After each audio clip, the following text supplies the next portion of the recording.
And, eto nagliliwanag ang buhay niyo guys. Actually maganda pa yung pupuntahan niyo 'no, maganda pa yung paroroonan niyo because slowly mga kapiksi maaabot mo yung mga dreams mo at saka this is prosperity. Mga kapiksi, this is mga blessings dahil sa pagiging positibo mo guys. Yung pagiging positibo mo yun yung yung pagiging nega mo, yan yung bumabalakid sa mga blessings mo. Yung pagiging positibo mo, yan yung nag-a-attract ng more blessings at more biyaya.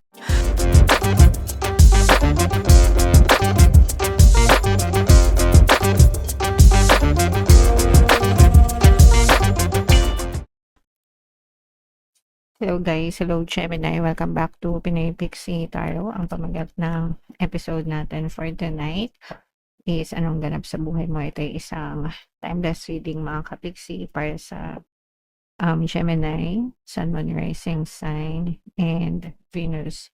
If hindi kayo naka-resonate dito guys, try nyong panoorin to next time, next year, next month, next week, kahit kailan guys. And by that time, pwede lang maka-resonate sa inyo yung message. Alright, so unahin muna natin to guys. Ito yung mga angel messages para sa inyo guys. Napakaganda ng mensahe. This is white light. This is divine protection mga kapiksis. So kung mapapansin mo, nandito ka sa loob ng shield, no? Ito yung isang shield mga kapiksi. White shield, white light. Ito yung divine protection. Ibig sabihin guys, you are divinely protected.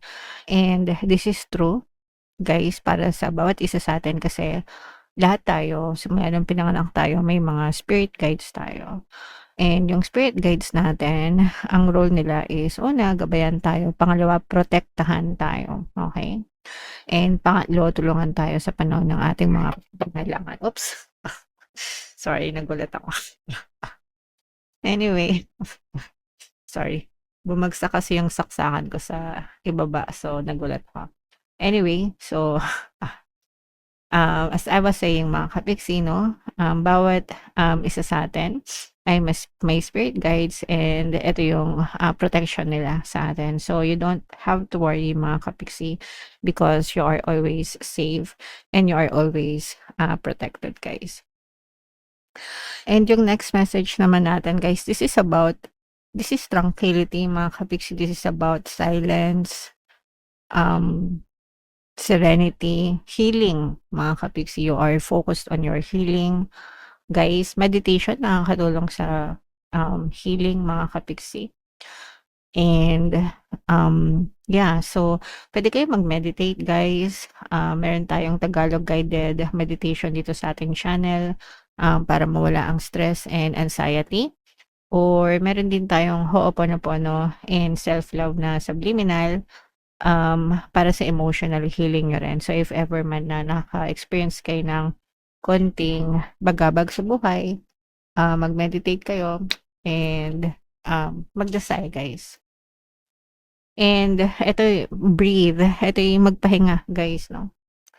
Magpahinga. Again guys, makakatulong yung meditation sa inyo para mawala yung balisa nyo, pagkaaligaga guys, and magpahinga, no? Kailangan natin magpahinga sa buhay natin para hindi tayo masyadong bombarded ng mga negative thoughts. Iwasan nyo rin kung makakaya nyo umiwas sa mga negative na bagay like yung mga news, mga negative news guys, because while it's okay to stay updated sa mga current events guys, pero malaki rin kasi yung impact sa atin kapag nakakarinig tayo ng mga nega. So, just like me, recently kasi nakatutok ako dun sa ongoing war between US and Iran, so sa Middle East, kasi malaki yung impact sa atin. Pero super stressful. I find it draining sa aking energy, which is hindi nakakatulong dahil ako'y nagpapadala ng mensahe sa inyo. So, tinigil ko na mga kapiksi. So, pinalitan ko siya ng pagge-games, no? Para malibang yung isip ko, guys. And yeah, so iiwas tayo palagi sa nega guys and focus tayo sa positivity. Alright? Okay. So, comment down below guys if naka-resonate kayo dyan. Shuffle natin 'to, hanapin natin or shuffle natin 'to guys. Ito yung spread na gagamitin natin habang sinu-shuffle ko 'to. Panoorin niyo muna yung video natin regarding sa ating paano mag-manifest ng abundance video course. Kapiksi, sawa ka na ba sa mga struggles at hirap sa buhay mo? Masipag ka ba at masikap sa buhay ngunit hindi ka pa rin umaasenso? Ilang beses ka na bang nag-attempt mag-negosyo at mag-invest pero palagi ka pa rin nalulugi? Sa pagkakataon na ito ay maaaring may subconscious beliefs ka na nagiging balakid sa iyong pag-unlad at pagyaman. Introducing, paano mag-manifest ng abundance video course. Dito ay matututunan mong ma-overcome ang mga balakid mo para tuluyan ka ng umunlad, umasenso, sumagana, maging matagumpay, successful at maswerte sa iyong kabuhayan, pera, trabaho, negosyo, salapi at kaperahan ng bonggang-bongga. Dali, mag-send na ng email sa pinoypixie@gmail.com at simulan na ang iyong pagyaman ngayon. Alright, so sa lahat ng gusto mag-avail ng course guys, meron tayong paano mag-manifest ng abundance video course, paano mawala ang third party at magkaroon ng harmonious na relationship, paano pabalikin si ex, revise breakup. Sa mga interesado guys, mag-send lang kayo ng email sa pinoypixie@gmail.com.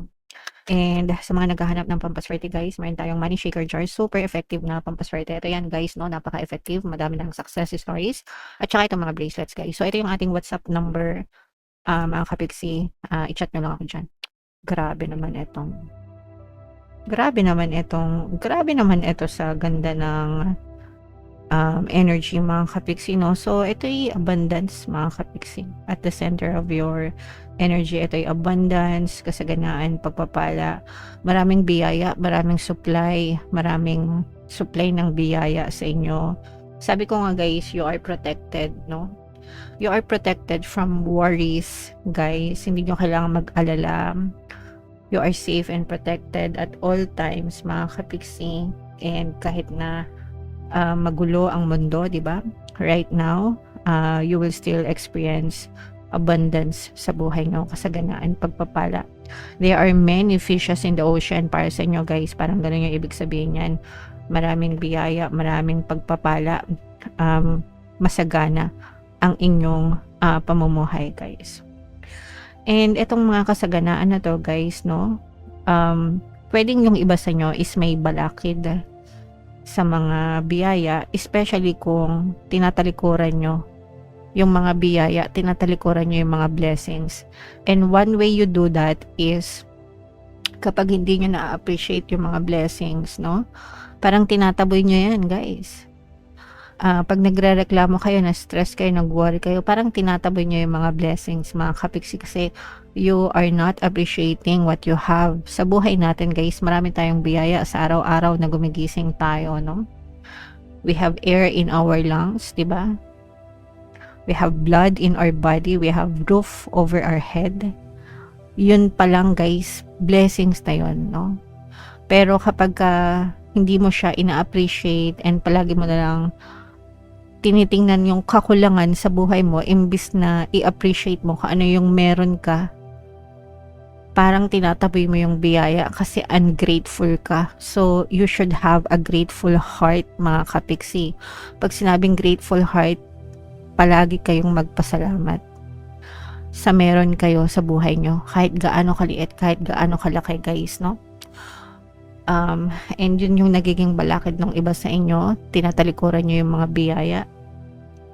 Tinatalikuran nyo. Minsan binibigyan na kayo ng opportunities, no? Pero tatamad-tamad yung iba. Gusto easy money. Gusto nagsusugal. Sabihin ko sana is wag na lang. Yung iba nagsusugal, laro-laro lang, 'di ba? Tapos gusto kumikita. Yung mga easy money, yan yung mga ugaling tamad, guys, no? Pero yung iba talagang makikita mo nagsisikap sa buhay, guys, no? And yung mga mataong masisipag, no? As long as nasabayan nyo ng dasal and positibong mental diet, yan talaga yung mga nagtatamasa ng biyaya, guys. Okay? So, always be grateful, guys, kasi yan yung mga nagiging balakid sa blessings nyo kapag ungrateful kayo. And kapag mareklamo sa buhay. Okay? And ito nagliliwanag ang buhay nyo, guys. Actually, maganda pa yung pupuntahan nyo, no? Maganda pa yung paroroonan nyo because slowly, mga kapiksi, maaabot mo yung mga dreams mo. At saka, this is prosperity. Mga kapiksi, this is mga blessings dahil sa pagiging positibo mo, guys. Yung pagiging positibo mo, yun yung yung pagiging nega mo, yan yung bumabalakid sa mga blessings mo. Yung pagiging positibo mo, yan yung nag-a-attract ng more blessings at more biyaya. And hindi lang sa biyaya, ito guys, no, kasi yung iba sa niya talaga, you are making your dreams come true, no? As in talagang natutupad mo yung mga pangarap mo sa buhay, mga kapiksi, dahil sa pagiging optimistic mo, full of energy. Guys, always sa buhay natin, always highlight the positive and accentuate the positive and eliminate the negative, guys, no? So pag sinabing eliminate the negative, iwasan natin yung nega and ipagpasalamat natin or i-highlight natin palagi yung positibo, guys. Okay? So ito i-main-main nyo itong mga blessings na to, pagpapala, kasaganaan, mga pangarap sa buhay, guys, no? Kasi yan talaga yung very positive energy. Grabe sa combo, di ba? Yan yung mga very positive energy para sa iyo, Gemini. Okay? So, ito naman ay sa love. Tingnan naman natin yung love message or love advice for you, Gemini. So, meron tayong engagement, mga kapiksi. So, your love life is soon ascending to a higher level of commitment. So, ibig sabihin nito, guys, papunta kayo sa level up ng relationship nyo, mga kapiksi. Okay? So, nagle-level up yung inyong relasyon, guys. And that's something na you should look forward to. Okay? Alright. So, comment down below, Gemini, if feeling nyo nakaresonate kayo dyan. And yung mga magaganda dito, guys, i-mind nyo na sa comment section. For more tarot readings, ito yung playlist nyo. Ito naman yung ating success stories ng paano mag-manifest ng abundance video course. Panoorin nyo itong video natin, guys, about money shaker jars. Thank you for liking, sharing, and subscribing. See you next time, guys. I love you all. Have a nice day. Bye-bye.